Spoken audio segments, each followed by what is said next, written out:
are we on? 12? 14? Me too. Wait, hang on. I can tell you. It's 12, right? 12. I think it's 12. We're going to go with that. I can tell you real Welcome to number 12. We're going to do it live. Yeah. Welcome to 12. Welcome to 12. Bienvenidos 12. Yeah. This is a magic number in my kingdom.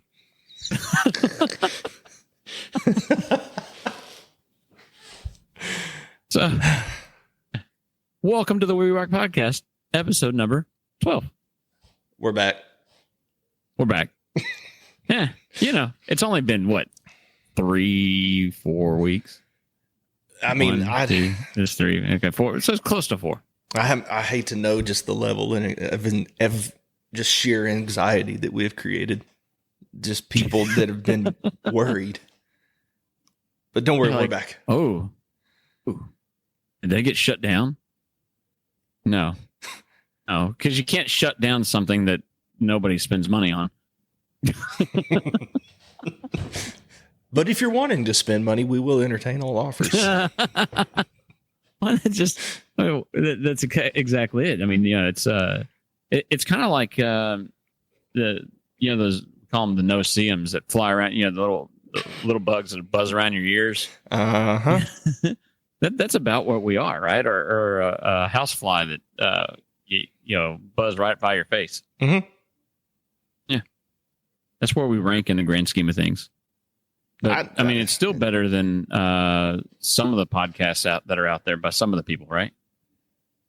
I've listened to some duds, and I don't put us in the dud category. We're right above them, but not in the dud category. Well, no, I mean we've got. You know what? Just for grins, while we're doing this, let's see. I'm over here. See, I think people think that we're joking when we say we know we know when they're listening or not. Oh, we know where every single one of you are. Oh yeah. Like for 2 of y'all, I know that y'all downloaded it while we were in Italy. I know.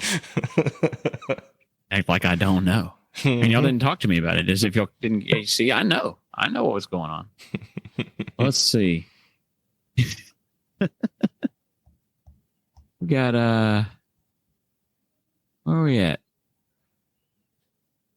What's oh, here we go. The last one we had 72. Mm-hmm. So that's actually early. I think it's gonna to get to 72 at that point. That's pretty good. I think we're gonna bump up pretty good. Mm-hmm.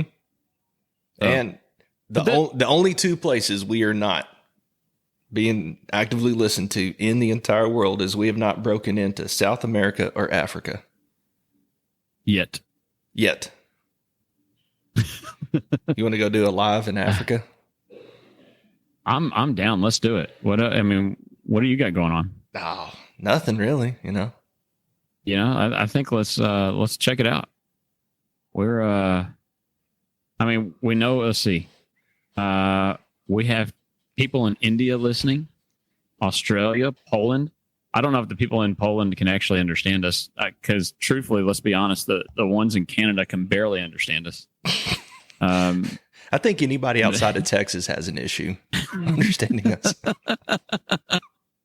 I mean, I speak East Texas, and you speak West Texas, and anybody that's listening in New York has to, like have your, when you listen to on iTunes. At least it may be the same way on other platforms. And I learned this with listening to Ben Shapiro. You can adjust the speed of the podcast. I love doing that. If you slow down Ben Shapiro to half speed, he actually speaks at a normal pace. Mm-hmm. But then you can make him sound drunk too. That's true. Welcome to the Ben Shapiro show. Oh, hey! Before we go any further, I feel like I'm doing a disservice to you here. What's that? Based upon some facts that have come to light, I did not realize I've been speaking to royalty this entire time. Like, I can't even look at you right now. It's avert your eyes. So how do I address you now? Is it Lord Tony or is it like? I think it's Duke. Duke Tony. Yeah, Duke. Well, yeah. Medici was a duke. I think it only passes down, right? I mean, I don't know what a duke does.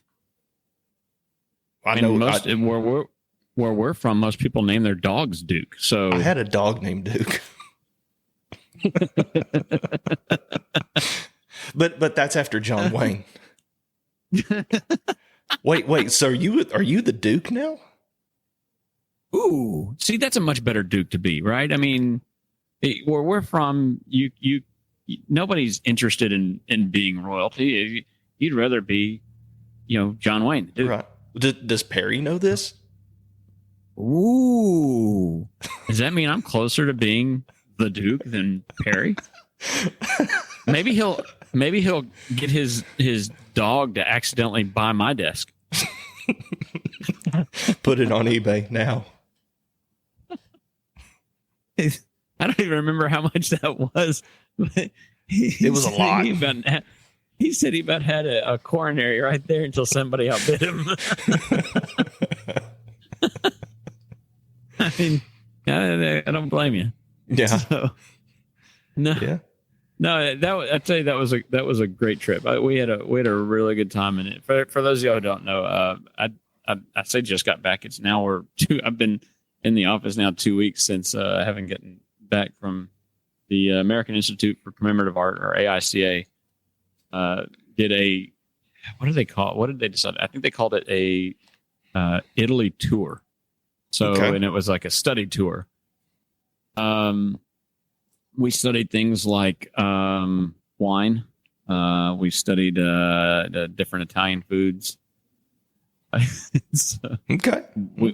We studied how to fix the effects of jet lag very quickly. Is that with wine and food? Well, yeah, and staying up. So we had a really good time. That trip was phenomenal. We had onto basically the trip has been planned for, I don't know, 2 years, or we've been talking about it for 2 years. It came to fruition that it was all figured out last year, and had to make your money, put your money down, and all that kind of stuff. So we went to Rome for 4 days and went to Florence for 4 days. And I don't know, there's a few of us that have had this conversation that we think we've been profiled.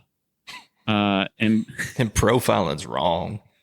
I'm gonna get in trouble for this because this really all falls on Jason, and it makes me laugh, and I rather enjoy it.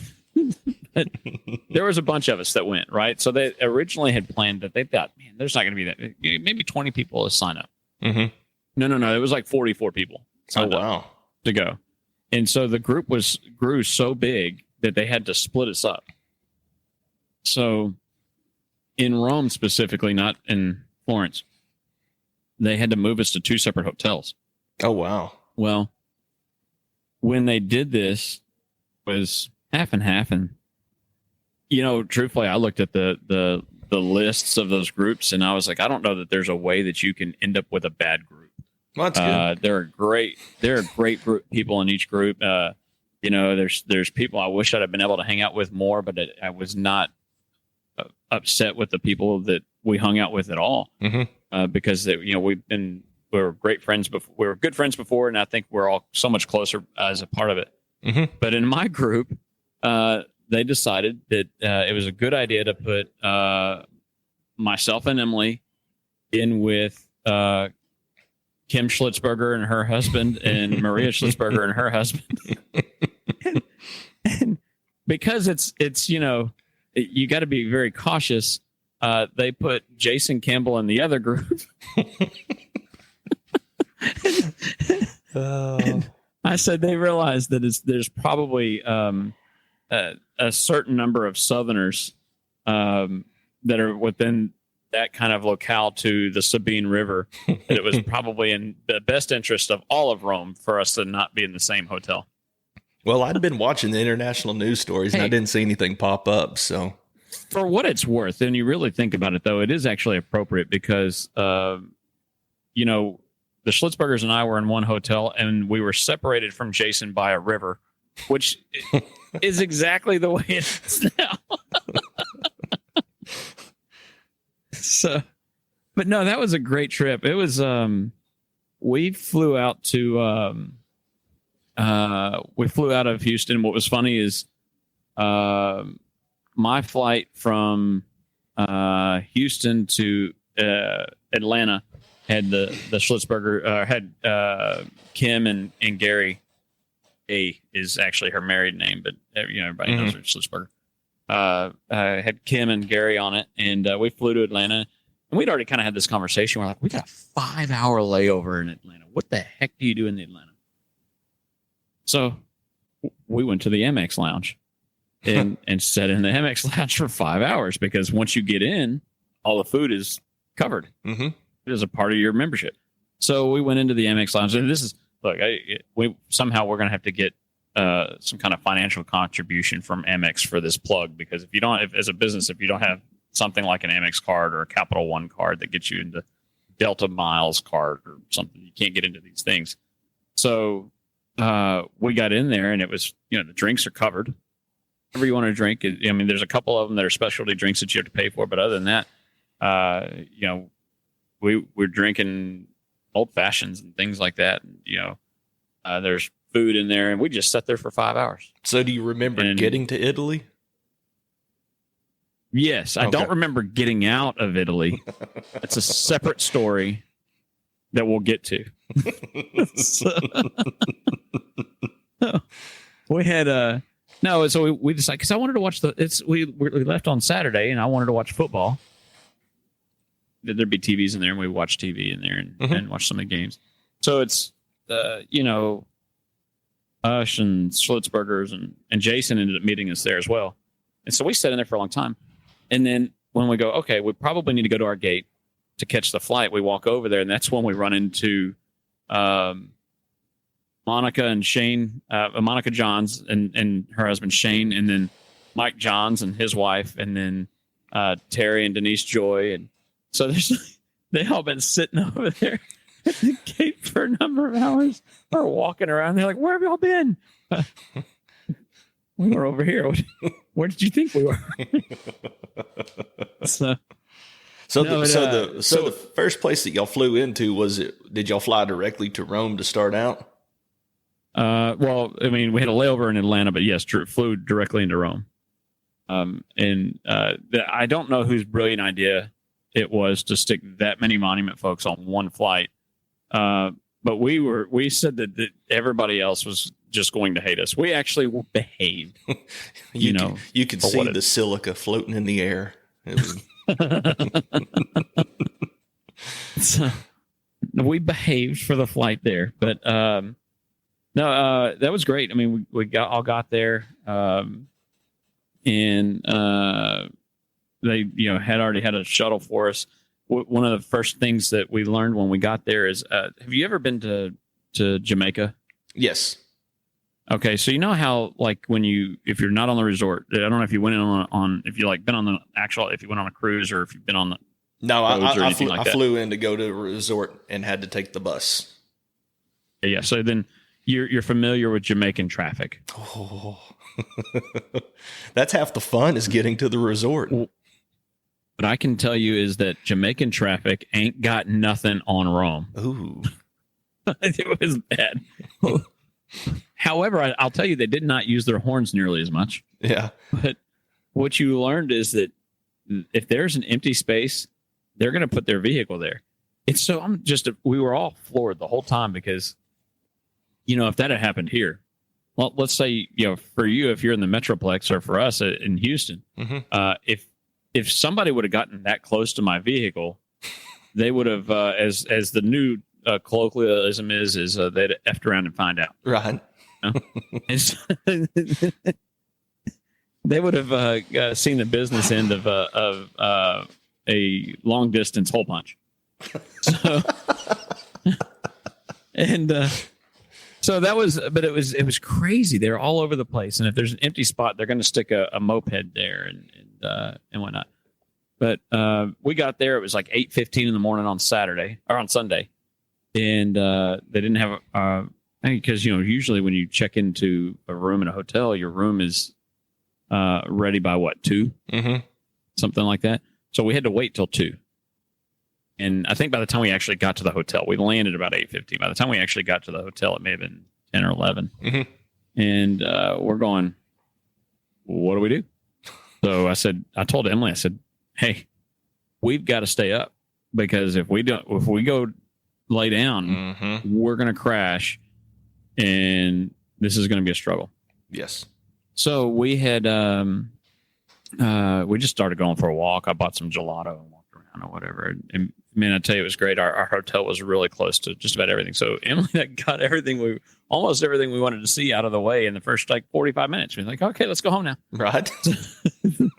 But no, it was really cool. There was a lot of really cool things that the memories are great, and the little ancillary things we did were kind of cool. But that first day that we were there, we had our group had a tour of the Vatican. Oh wow! And I think both groups had a tour of the Vatican. Actually, now that I think about it, because we ran into each other, we're just opposite times. If you have the chance to go to the Vatican, find a way to set up the tour before you go. I'd say get you not a tour guide, but a travel. What do they call them? Travel individual who schedules your travel. Oh, like a travel agent or agent. Yeah, there you go. Travel agent. Yeah. Because they'll get all that set up, and we buy. I'm not lying. There is a 2-mile line from the Vatican door that walked around the Vatican wall, waiting to get into there. And they had us already had tickets and scheduled and everything. We pull up, walk right in the door. Great. So we walk in, and they took us on a little bus tour around the property of the Vatican. So you can see a lot of the different monuments that are within Vatican City. And I mean, for me, it's a little different. I was raised Catholic. But I'm, now Baptist. And so, which really just means that I understand that it's the same Jesus. We're just, communion differently. Right. There's procedures in the other that you don't necessarily adhere to now. Correct. Mine is grape juice because can't have them Baptists. Yeah, God forbid we ferment. No, you can't ferment stuff. Baptist church. Anyways, we were out there, and we had toured around and all that. Now, I was kind of a little torn because it's a beautiful place, and you start looking at it and go, man, there's a lot of opulence here, and there's a lot of churches that are in need. But I will say that it was really cool to be there, and when you start to understand a lot of, you realize that St. Peter's is built on top of the grave of Peter. It's pretty cool, right? It's really cool to realize that. In fact, it's the altar that is there in St. Peter's is directly over his tomb, and that's those ornate stairs that goes down. Yes, right? Yes. Okay. So if you were looking at my pictures, those ornate stairs go down to his tomb. And what is crazy about that is, you know, if you know your biblical history, you go back and Christ told Peter that you are the rock in which I will build my church. Right. So he's literally the foundation of the church. And you can say, well, he's the, yes, he's the rock that they built the church on top of it. That's where really the expanse of Christianity started, right? It's the expanse in which our faith started. And so when you think of that, you go, this is actually just really cool. That ability to see where everything began is just amazing. So yeah, we got to see a lot of that, and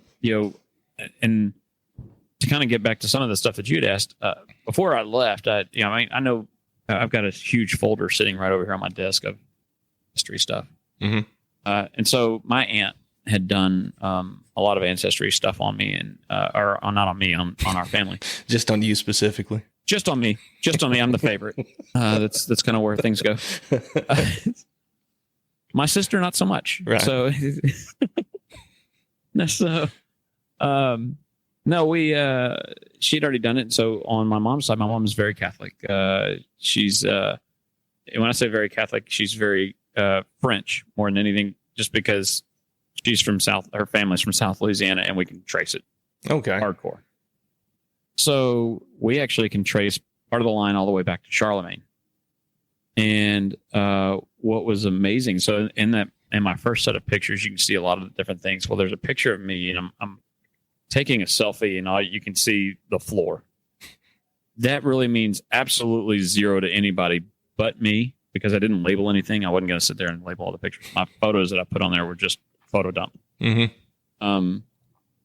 But in that picture, what you're looking at is I had that maroon spot that is there is the spot in which Charlemagne knelt on the basilica to give thanks to God winning a battle, which then, so what had happened was Charlemagne was agnostic or something to that effect. And as he's getting ready to go into a battle, he prays to God, and he prays to the Christian God to help him win the battle. They win the battle, and so he goes into the basilica, gives thanks to God, and that is kind of where Christianity becomes open to Europe at this point, right? Okay.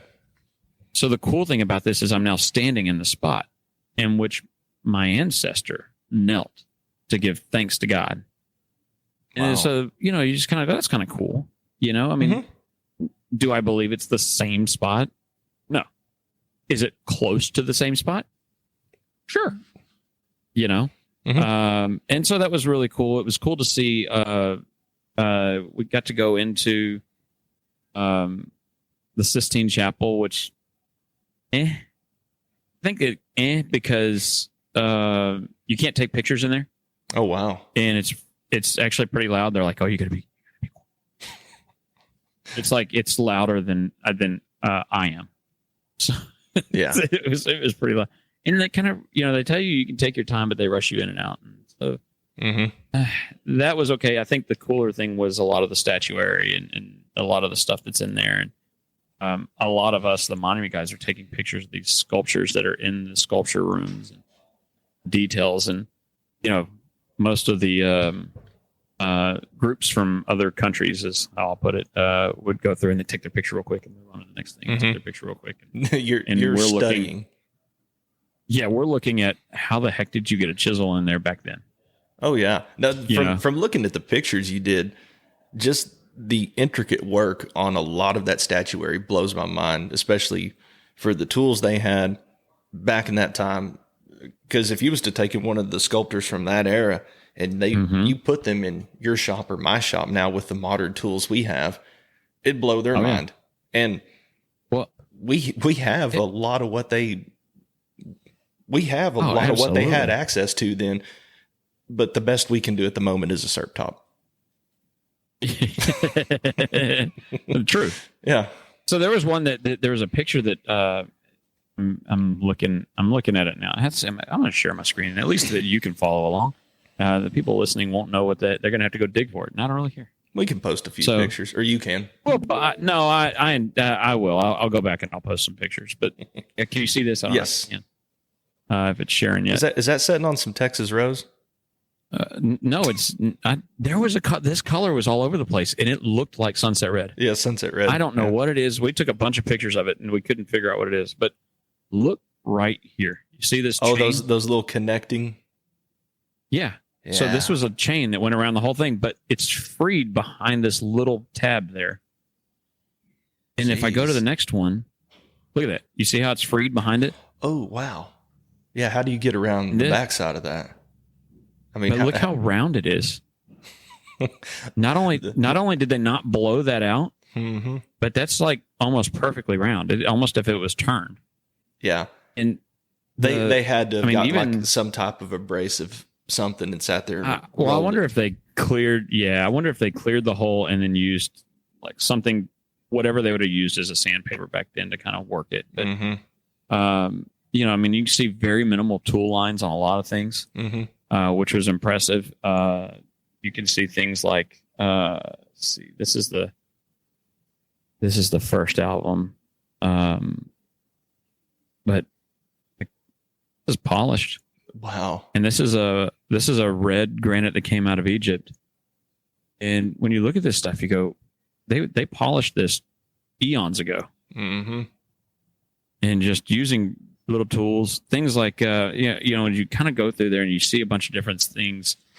Some of the stuff that we saw were like what you're looking at here is a frieze that was on, not a frieze, but this is actually this is painted. Oh, It's not a sculpture. okay. It's up on the roof, on the ceiling. Okay. Good And shadowing. of course, you see the little, yeah. And they planned it ahead so that the light, you know, the shadowing's in the right direction of it. So the windows are on this side. Oh, I mean, wow. everything. It was all thought out. You know, just some amazing things as you look through there within the Vatican, and you just kind of get floored as to what these people could do well before us. And we're not nearly as good as they were. Oh gosh. No. And even now, like you were saying a second ago, I mean, we can't produce the way they can. Got to see the Pietà, Yes. which was really cool. You know, a lot of us have either sandblasted it onto something, or I have I've carved my own. And I say I've carved. I did not actually carve it. I paid somebody else to carve it. But we designed one to go to a cemetery here, and so to see the real one was really cool. There was Now, would that be this is copyright infringement for you to do that? well, I think copyright. We'll have to. I'm sure there's some experts within the industry who know a lot more about this than I do. Who would know it to send a letter or something like that. But my understanding is that it's only got a time frame on it. Oh, okay. We crossed a giant ocean, so I don't think it works. You're getting a letter from the Vatican. This is one of the popes, and they say that he was mummified there. I'm not trying to be sacrilegious, but I'm looking at it going, it looks like something from Marie Laveau or Ripley's Believe It or Not. Like, Looks waxy. so it does, but I guess Jason may remember, or one of the others may remember, and they can correct me, but I think there was something about he was coated in wax to a wax film to help preserve. Okay. I don't really know. Yeah. But I mean, just some really cool stuff. The altar, the bronze that's over the top of the altar that's there where Peter is. That's bronze. That's all bronze. Oh, I've always thought And that was like wood. Well, here's the crazy part about that. You have seen pictures of where that bronze has come from, because originally that bronze was on the front of the Pantheon. Oh, And it was pulled down and melted and turned into that. wow. But you can't really get mad about it because at the time, well, we can't. It doesn't really matter anymore. It's there. Yeah. But the Pantheon was a church, Right. and so it didn't really. It's kind of what it is. Mm-hmm. They can do it. It was part of the Catholic Church, and they can do what they want with it. Right. Oh, we had it's just a beautiful place. We were able to see a lot of really cool things within there. And I'm seeing now that a lot of these pictures have shuffled. But, we walked around, saw a bunch of the ruins. We saw, we probably put on like 10 miles a day. Right.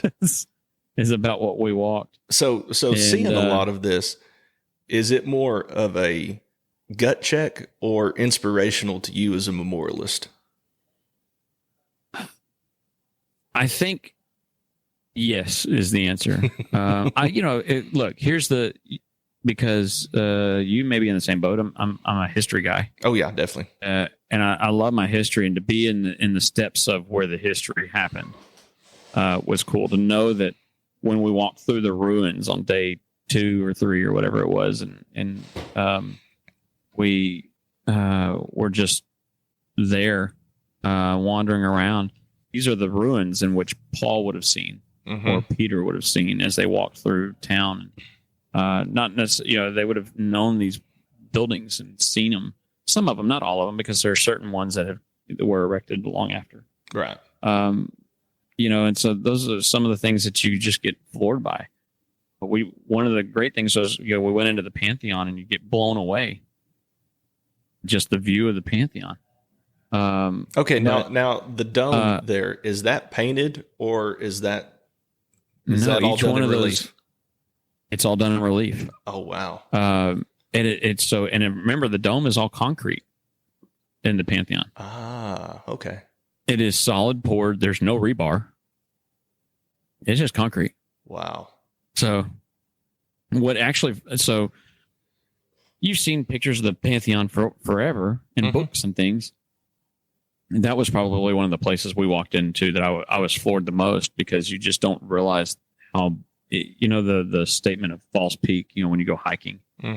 And so it is truly, when you stand outside versus walk in, it was a false peak. You walk inside and that ceiling just goes way up.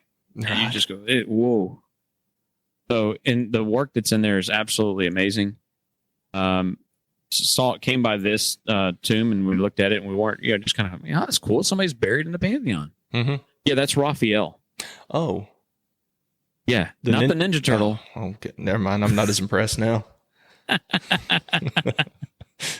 And so there was a lot of really cool things to see there. We had gone by this Bernini fountain that's over there. And so this area in which was not far from the hotel that we walked through to get to dinner was originally a Roman chariot area. And they would race chariots in this little area. So now there's three Bernini fountains that are there. And one night on the way back from dinner, we stopped and we're looking at this obelisk that's in the middle and talking about it. And I was talking about it with Heather Struggle, and look at this and look at that. And I'm not hesitating. It was 10 o'clock at night, so it's dark. And some lady walks up to us and says, "Excuse me." Yeah. It says, Are you a private tour guide? Yes. No, ma'am. Yes, I am. And it's going to cost you. So Rome was great, man. We got to see some really cool stuff in Rome. Rome was awesome. I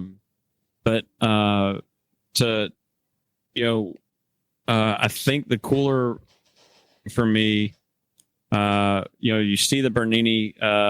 We went into the Borghese. What is it? The Borghese Galleries is what it's called.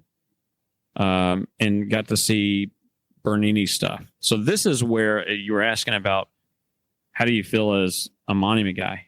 And you go, man, we're just not very good at what we do. Is what it came down to, because you're looking at things where Bernini carved and made things look real. Right. So how a hand grabbed something, emotion and movement that was just unreal. And we, of course, afterwards, we're all talking about it and we realize that it's not just when you're looking at the statue and how it sits, but there's this one, and I don't remember the name of it. I'm gonna butcher it if I try. There was this one of a woman who's turning into a tree. Okay. Okay. And her fingers are turning into leaves. And the leaves are so thin and there's so many leaves. And when you look at it, you're going, that is crazy good.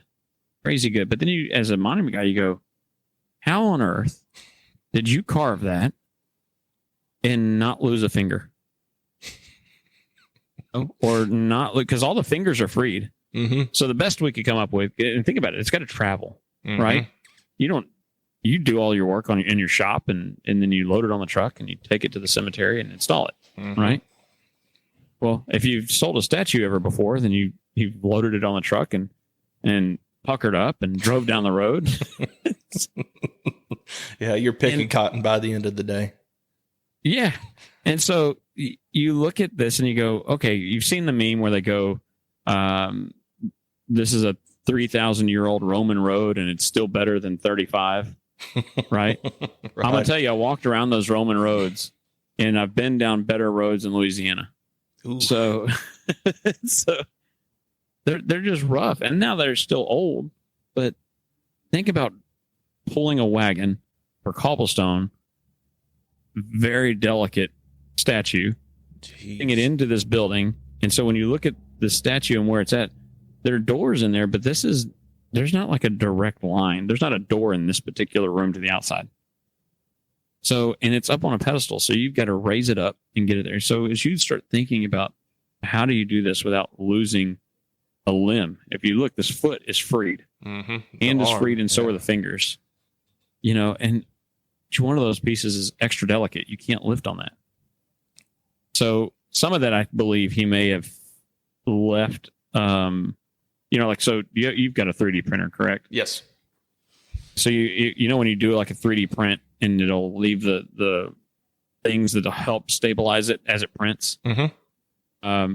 I think that is kind of how they went about doing a lot of that, is by That makes sense. by leaving these things elevated so that they could then carve it and finish it there in place. Well, The only justification I can get. Oh, So now it's amazing seeing a lot of that, because there's no telling what each one of these pieces, especially like the one we're looking at, how much it weighs, but also the complication of getting it inside where it's at. But yeah, these people were doing this with very, very rudimentary tools. Yeah. And we have access to hydraulic cranes, and we'll still find ourselves asking questions to one another. How would you set this? yeah. Well, like, so this one's actually really small. He carved that one when he was 15 Gosh, I'm a failure. or 12 or something like that. Look at the teeth So- on the. Is that a goat? Yeah. Yeah. And It's you got just some go, very human-like teeth. yeah. I was like, I quit after this. This is but you know, here's the thing. What they don't have TV. They don't have sports to distract them, like on radio or whatever. They don't have podcasts and Facebook and all these other things to distract them. Man, just And imagine. it's not like Just imagine if they had you're our not podcast. going to carve something. Oh man. Just think Dude, of what they could have been. They could have done some amazing things then. Yeah. So, you know, that same day that we went into the Borghese, we got to go into one of the oldest churches that still exists and see and be a part of a spot where some of the first Christians in Europe were, and you know, to know that this is a place where they were in trying to avoid persecution and things, and that was really cool as well. Mm-hmm. But You didn't get to tour like a Baptist church while you was over there? no. No, it'd have been like what would they have called it, like Victory Church or something like that, or have you what's that name? John Crist. Do you know who John Crist is? The comedian. Mm-hmm. He's like this. He's a Christian comedian or a clean comedian guy, and so if you follow him on social media, he does this bit where he talks about he'll go to a town and says, "Is this a church name or the name of a dispensary?" Oh, And it's absolutely great. So no, but so we went to Florence, and you know, went and saw a cemetery there and whatnot. And, did a walking tour of Florence. I mean, just Florence is beautiful. You got to see a lot of really cool stuff. But what you referred to originally in this is that when I did my ancestry research before I left, I decided I'm going to open this up and I'm going to take pictures of a couple of pages or whatever, just to see. I wanted to see if I had any ancestry in either town, Rome or Florence, and I had some in both. The first one the oldest one was actually the one in Rome, and I looked it up, and I had to Google search the guy. And turns out he was a Roman senator. The history on him it's funny because his was not that exciting, and when you know the history, and he kind of created the battle plan or something to that effect of going against Attila the Hun, which didn't really work out very well for the Romans. So, if you know he wasn't one of the ones that put a knife in Caesar, was he? No, not that I'm aware of. Okay. So, et tu, Brute?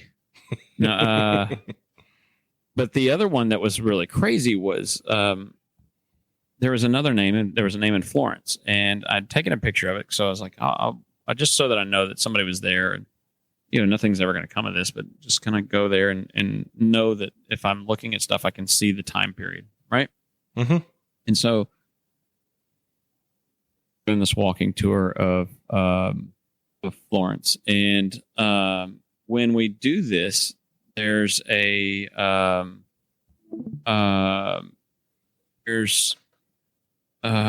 we're going through all these different churches, and I keep hearing this name, and it's Lorenzo de Medici.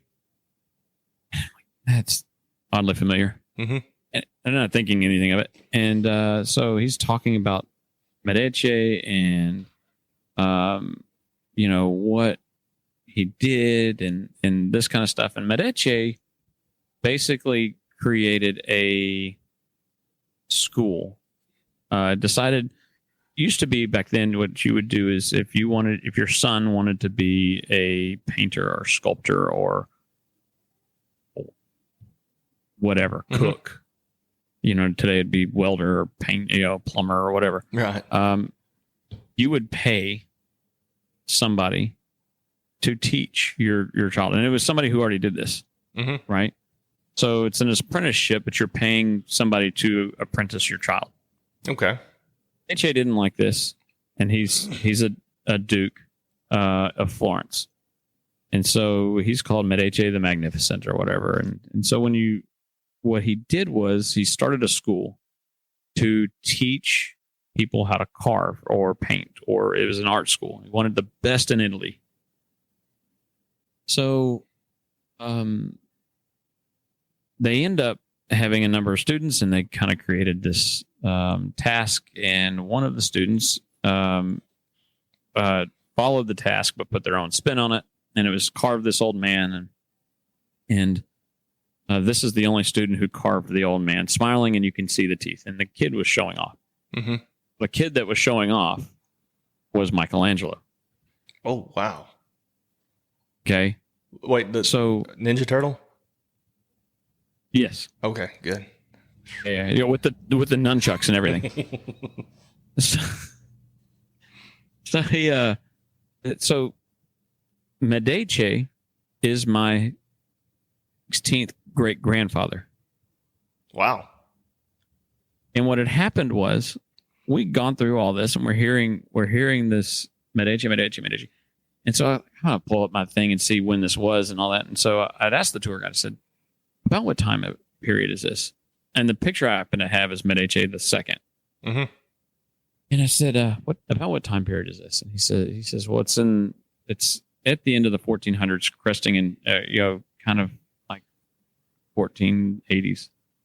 And I said, okay, how does that relate to this guy? And he goes, well, that's Medici the second. That would have been his grandson. And I said, okay. I said, when you say, so the Medici, that's his grandfather. He says, yeah. And I said, he had a son who was Pope Leo X and all this. And okay. And he goes, well, why? I go, because this picture is my 14th great grandfather, and it was of this Medici the second. Okay. He goes, no. I said, well, yeah, this is my genealogy. We've done the research and all that and traced it all the way back. He goes, no, you? And I said, yeah. He goes, Okay, so there's in this particular day, our tour group had been split up to about 10 people, and he says, "Well, then you've got to see something." Keep in mind that so much of this is by happenstance, right? Mhm. I happened to take a picture of my lineage before going. Right. I happened to ask the tour guide, and he happened to know who this was instead of just being some moronic tour guide who's just going to whatever. Right. He reroutes the entire tour to say, we're going to this other church. And we kind of do this during our lunch break a little bit so that, it didn't really infiltrate too much. Mhm. And we go to this church, and he goes, as we get there, he goes, on the other side of this wall, your 14th great grandfather is buried. I said, oh. And so we go in, and that we do have to pay like €5 a head to get into the church because it's a tourist attraction now. Mhm. I tell you, I mean, hands down, regardless of my connection to it, that church was amazing. There are what do they call them? Again, I'm gonna lose my when you put a bunch of little stones together to make a mosaics. Mhm. God, I'm a moron. So they had these Floresian mosaics on the wall in there that, I kid you not, between myself and John Fanley and I can't remember who else was with us in that group, but we're sitting there staring at this thing going, how on earth do you create this today? Right. Like, you just can't. Mhm. You can't create this today. I mean, you can, but not at a feasible price and do a good job, and not like this. Mhm. So we're looking at this, and it's we go into this room, and this is, he goes, we get in there, and he says, this is where Medici is buried. He says, and his tomb was carved by Michelangelo. Oh, wow. And as a stone carver, it is just, you get floored at the fact that everything's kind of come full circle, Mhm. right? And now everything, you're there in this aspect of how do I comprehend the fact that my family discovered or helped not create, but Right. really discover Michelangelo, Mhm. only to go down the line enough that here I am, a stone carver, And so the stars have to align in some crazy, weird phenomenon. I mean, it's such a weird phenomenon that I've run into that I was baffled. Mhm. And it's this poor tour guide's like telling the staff there in the room that he's related to Medici. And I mean, I don't speak Italian, but whenever he's pointing at me and says Medici, you kind of figure out what he's saying. Right. And in the end, he goes, I want to take a selfie with you so I can show other tours because this is crazy. So I'm thinking, okay, all right. So, and this, I didn't end up posting on my page because I got home and my mom knows about it. She's doing research, and I have another aunt doing research. And turns out the Medici family still has lineage in existence. Oh, wow. There is currently a gentleman whose name is Prince Lorenzo de Medici, who, and I can't tell from his stuff whether he lives in Hollywood or if he lives in Florence or both, or he's got more money than I do. They'll just put it that way. Right. Because I've got a house in College Station, and I think we're living pretty high on the hog, but we don't have two. Right. Into the most expensive, so we don't have to travel by plane to get to our two houses. We travel by Silverado from the office to the house. And so, but anyways, this on his page he has a list of just what the family has done, and I don't know that what his direct lineage has done, if it's part of mine or not, but the Medici family founded and I think still for the most part operates one of the not, I think it's the oldest running bank in Europe. Oh, wow. And are credited for creating a promissory note, which we now know as a check. Wow. So, I mean, just crazy things, right? I mean, this family has done amazing things. So what's funny is we get back to the point where we're talking about, I don't remember coming home. Mm-hmm. And the reason is because after this day, this is the last day. And after this day, our flight, so we have our dinner that night. We meet at 7. And I think we realize that dinner ends at 10 or something like that. And then some of us go up to the bar. My problem was we have to meet in the lobby at 3 a.m. I'm already hyped up, not going to sleep. I knew this was going to happen. I was not going to go to sleep, and I would have been just worthless. Right. I don't sleep sitting up. So trying to sleep on the flight was going to be a nightmare. What I decided to do is I'm going to pull an all-nighter because that makes sense, right? I'm 41 years old. Absolutely. You're a big kid. You know, pull this all-nighter. And we closed down the hotel bar at midnight. And then me and another guy decide we're going to go find a bar in Florence. And we find an Irish pub in Florence and shut down the Irish pub. And when we do so, now 2 o'clock in the morning, I go back to my room and I lay down for maybe 20 minutes and get up, get the bags, go down and all this stuff. And I pull an all-nighter to get to home so that I could actually sleep on the plane.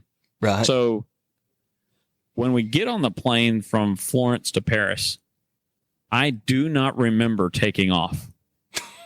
You were out that quick. I was out. This is before we had, so when we got on, after we got off that flight, we had to rush through the Paris airport, which was a nightmare because you got to go through their customs and all that kind of stuff since you're leaving the EU. Mm-hmm. Get your passport stamped, all that kind of blah, blah, blah. Anyway, so we're running, Emily and I are literally running through the Paris airport to catch our next flight. Get to the next flight, I get in my seat and I pop a pill, like Tylenol PM or whatever, and just get knocked out, and I'm out for 5 hours. So I don't remember much of the flight home. Right. And I'm okay with that. Mm-hmm. But no, this was a phenomenal trip. I think it's hard to describe everything that happened, especially in a short podcast. I mean, we were there for 10 days, and Emily and I have already decided we've got to go back. We got to go back. We didn't get to see everything. Now we know we can take the kids and get them to see a lot of this stuff. But man, as a history fan and monument fan and Carver and things like that, it just was a phenomenal trip. And I can't thank Jed Hendrickson and Bill Boone and Brent Sears and a lot of those guys at AICA who really kind of put everything together and really worked really hard to make sure that this happened. This was one we'll remember for a very, very long time. That's awesome. So, yeah, from the pictures, it looked like the trip of a lifetime. Yeah. So, and maybe we'll just do AICA over there every year. I think that sounds like a great idea. So, whenever you get ready to go back, give me a call. I'll definitely entertain that. I think, yeah, absolutely. It's we'll do a We Rock podcast Rome edition live from Colosso.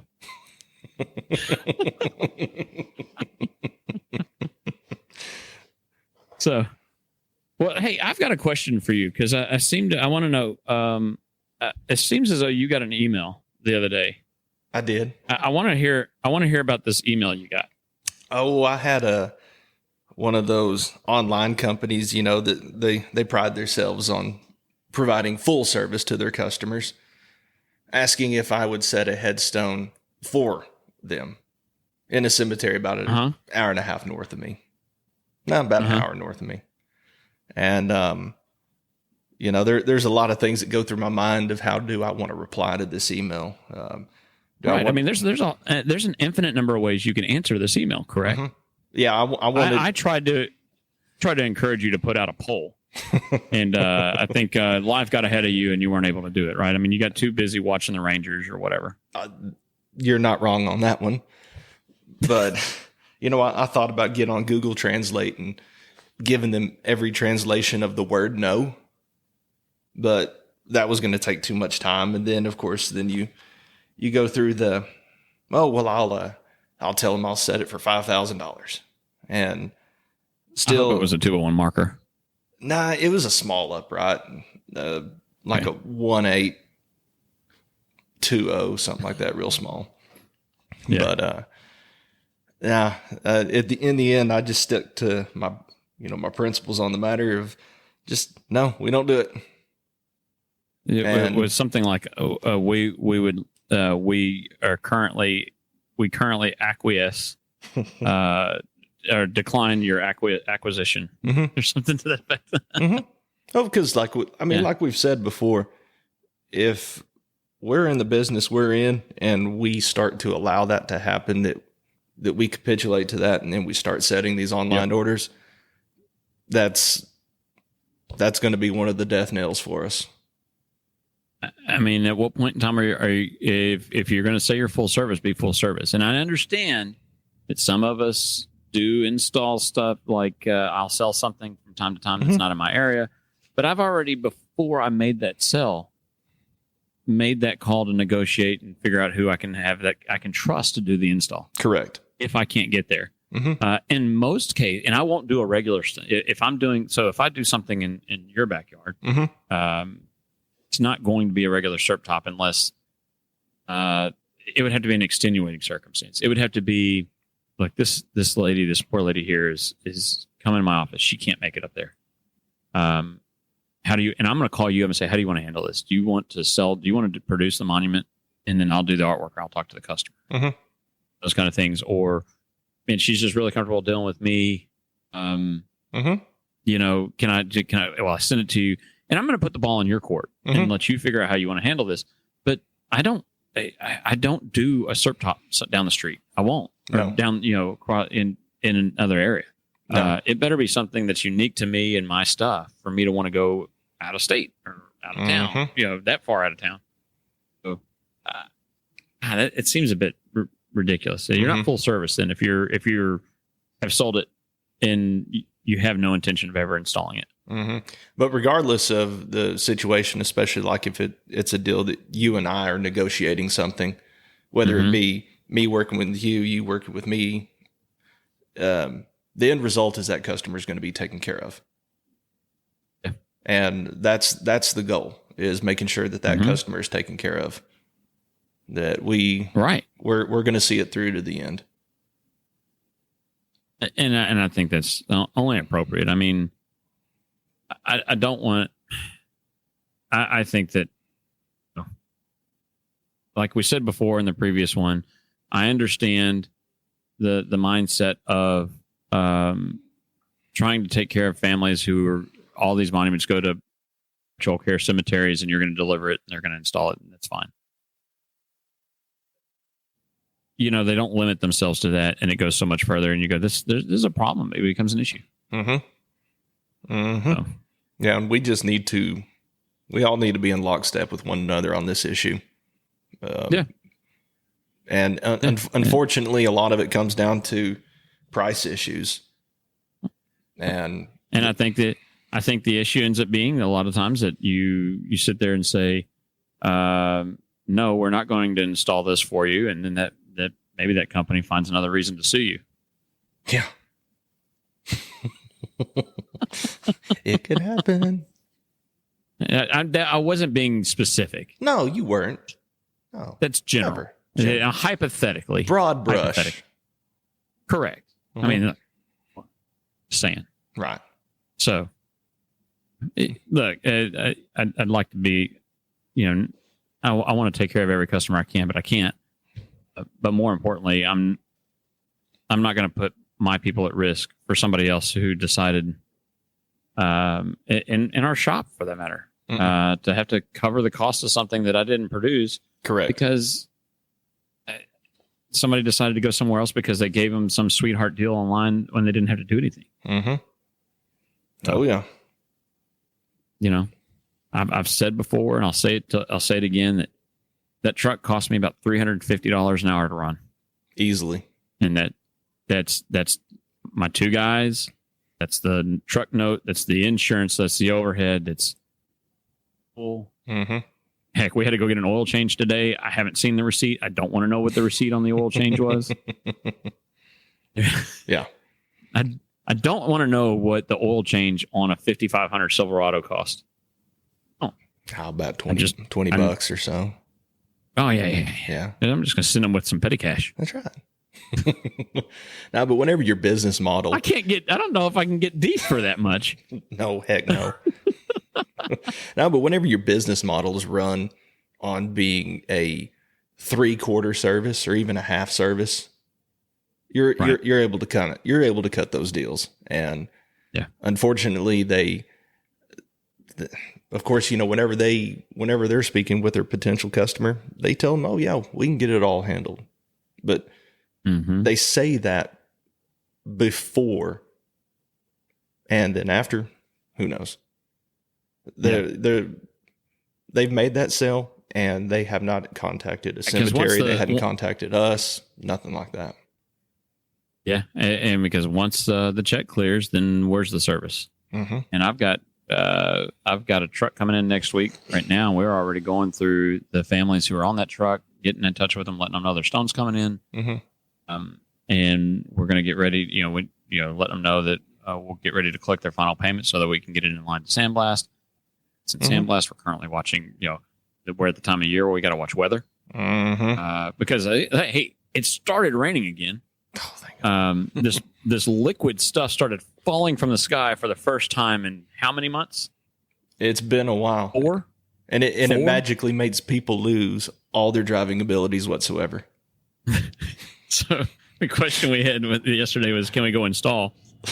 Because it's raining. And I said, there's no way that ground soaked up that water fast. It is way too hard. It may as well just run down the street. Yep. Unless it found one of those gouged cracks that's 6 inches wide to soak down into. No, we're good. Oh, yeah. So, but no, so there's stuff coming up, right? I know we're going to try and hopefully get this out today because we decided you're going to Ada this weekend, right? That's correct. I'll be leaving tomorrow. Leaving tomorrow. Yeah. And why don't you tell everybody what's going on in Ada? Yeah. And then hold on before we get this far. Understand if you're listening that we're going to give 2 different options here and figure this out as we go. There hasn't been a sponsorship of We Rock podcast yet from Ada. So we're gonna suggest you go, and they're great people, and you can't find anybody better and that is true. I mean, they're some of the nicest people on the planet. That regardless of whether a check comes our way or a free bench or a laser etch, right. Nevertheless, they're some of the nicest people. However, they aren't advertisers. So if a check comes in from somebody else, we might have a different story. Just kidding.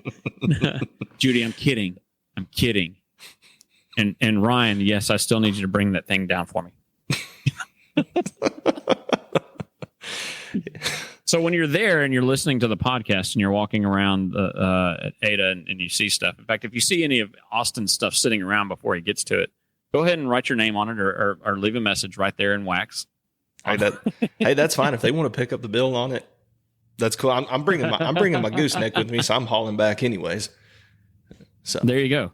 Yeah. Now, but tomorrow, or starting tomorrow, the 6th, because we're recording today on the 5th, Andersons are putting on, or they're restarting their annual shop seminar. They used to do that, and then of course COVID hit, and that put a wrench in a lot of things. But tomorrow's going to be their shop seminar, tomorrow is actually the customer appreciation part of it. And they're going to have plant tours, a meal. I think they're going to do a few drawings, things like that.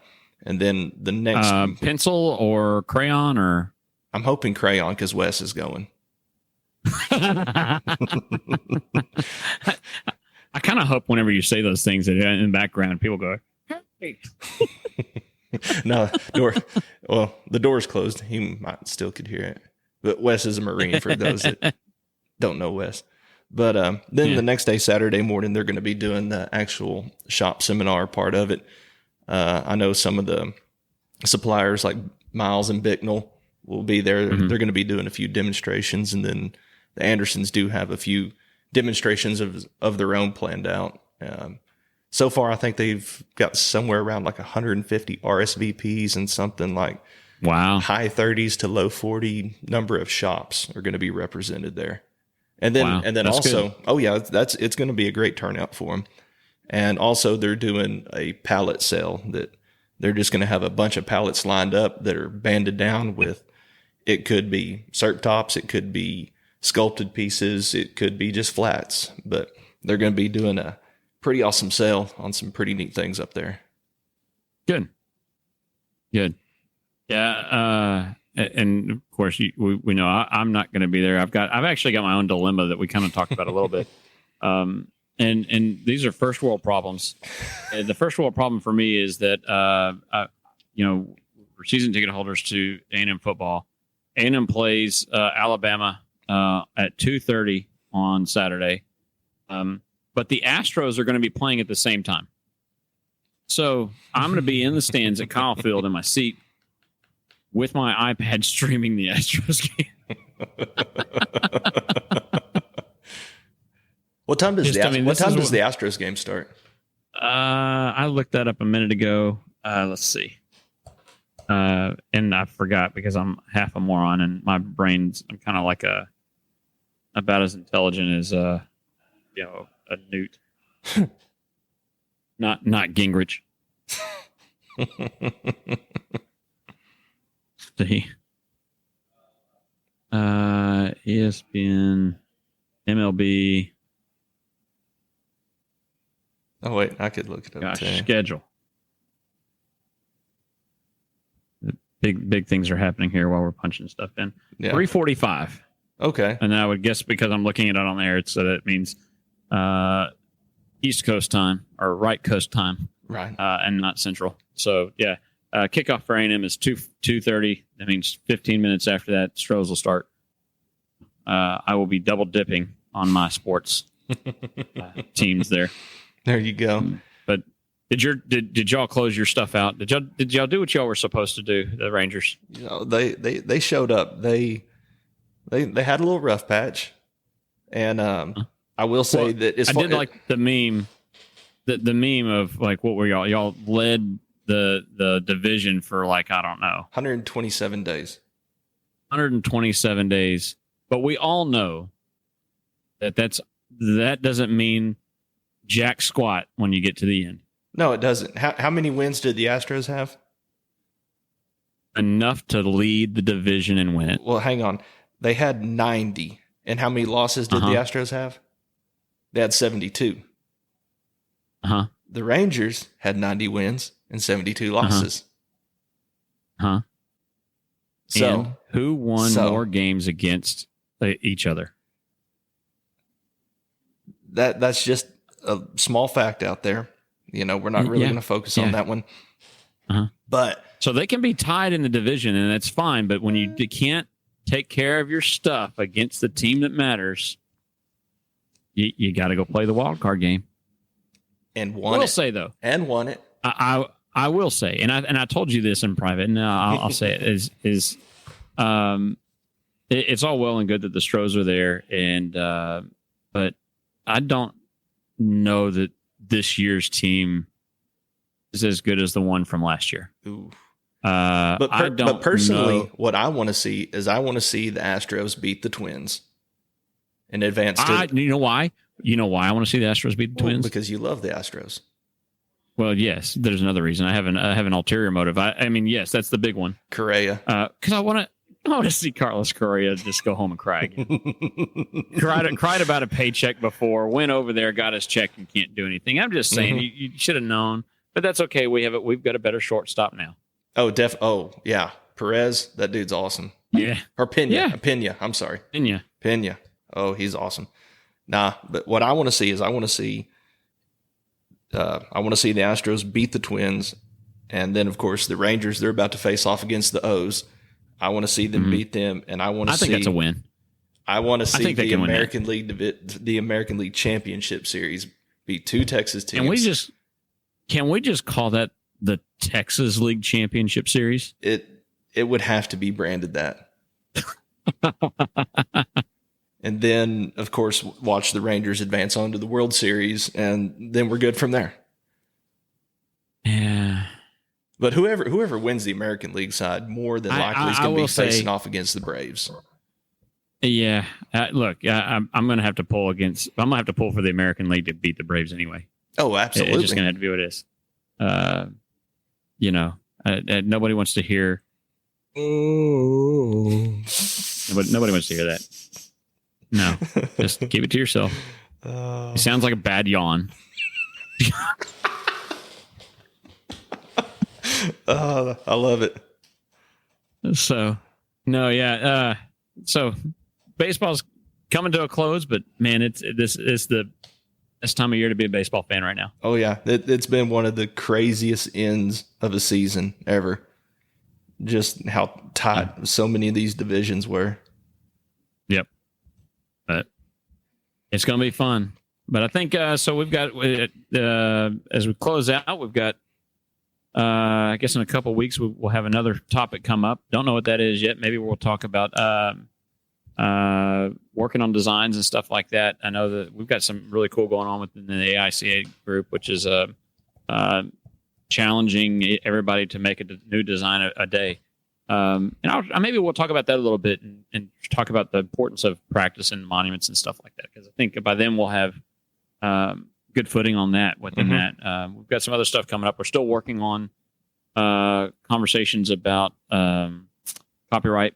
We're kind of closing out some of our copyright stuff here at the shop on some of the stuff that we've produced, and I'll have a better understanding on our end of that we can kind of talk about that process. And maybe I'll bring my office girl, Abby, who's been getting all that paperwork on into that, so she can kind of talk about some of that too. That'd be great.